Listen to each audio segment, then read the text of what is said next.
Police brutality in the UK, definitely an interesting topic to discuss. The criminalisation of black people leads to an inherent fear of black people as well, which then means that the threshold of trust as a human being, or the threshold of empathy as a human being that a lot of wider society feel towards us just doesn't exist. Hey guys, it's Morali. Hopefully you guys are doing well today. Once again, I do apologise for the lack of consistency. I told you I would come through and I have not.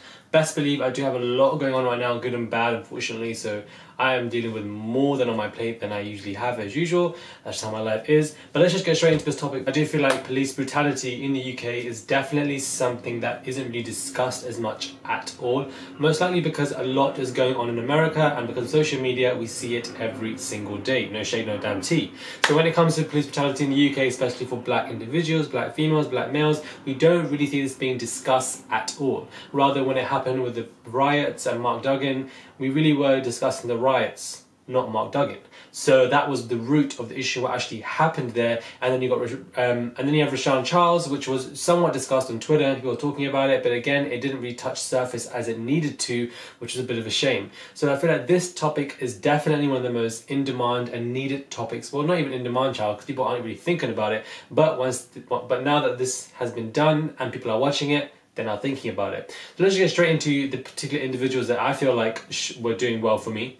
I feel like Temi is somebody who really took the beacon with this episode. She really just came with the facts. That's good, but we have our own Mike Browns. Where was everyone when Mark Duggan got killed? Not just for riots, but where was everyone for protests, for actual movement building? People weren't there. She came with assertiveness, she had the background in law, and she knew what she was saying. But what I really liked about the whole ideation of what she was saying was, when people do pass away, when police members do kill black individuals, their family members are not given any victim support. They're not giving any help or somebody to pay for their legal fees. None of that at all. They have to grieve, but at the same time of grieving, they have to deal with the issues, pay for the fees, you know, have somebody to fight their case, find out what actually happened, might have to pay for a post-mortem. So at the same time, it's like they have a lot of different issues going on now. But the reason why I like this point more so than anything else is because she really is giving a background of how certain individuals are feeling when that member passes away. What is the aftermath of that, which I feel like is very key to this entire issue.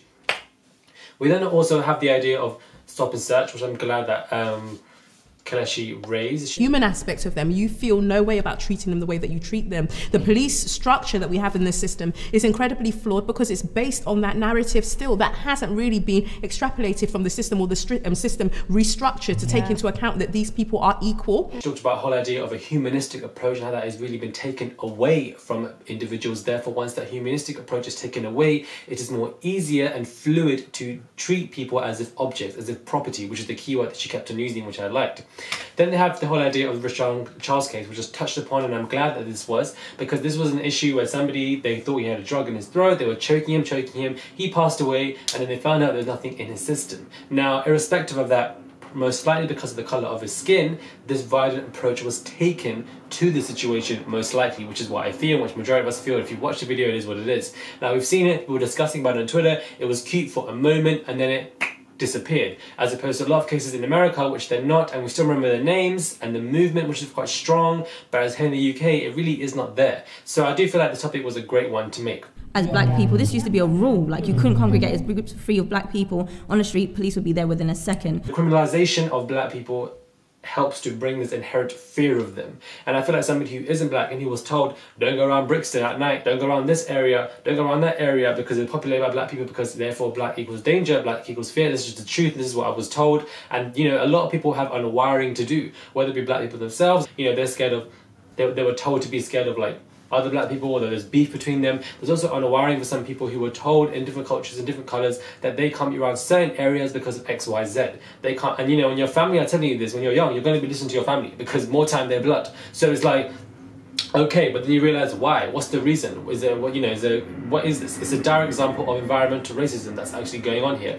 And I feel like that was definitely an issue where when black people are criminalised, this brings an inherent fear of them. So I feel like there's definitely a strong relation, and that sentence was so powerful, I feel like, and it was definitely it was needed. It most definitely was. And then Jade came through and she was like the whole idea of an industrial prison complex. And then they came with the factual information about what's going on in the prisons. There's more black people than anything else. What's going on? This is obviously related to stop and search. The whole function of the police is to protect white property, white people's interests, white supremacy. So this is not just about being fearful of black people, it's about policing, criminalising and controlling black people. So that's point number one, that we need to talk about the prison industrial complex as well. Because why are black people being criminalised in certain ways? How does that fund the establishment? Idea of white supremacy, which was added, which I feel like it always needs to be, and that it's used here as a control element, definitely more so.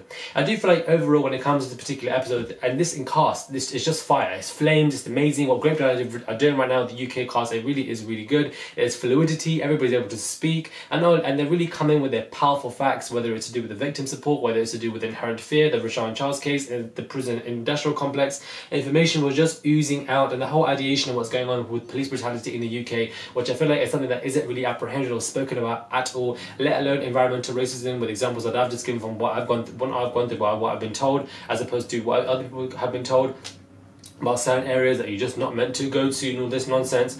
It is what it is, and the whole notion of unwiring yourself, unwiring the mentality that you have been given that is poisonous and toxic to you. That is number one. Being able to be aware of that is another whole situation before you even attempt to unwire yourself. Let me know what you guys think of this video. Hit me up on my Instagram and subscribe if you guys want to. I would appreciate it. I will definitely come with the consistency. I'm trying my hardest, but it's just really difficult when you've got a lot of things going on. Thank you guys for watching. Please subscribe, please follow, and I will catch you guys soon.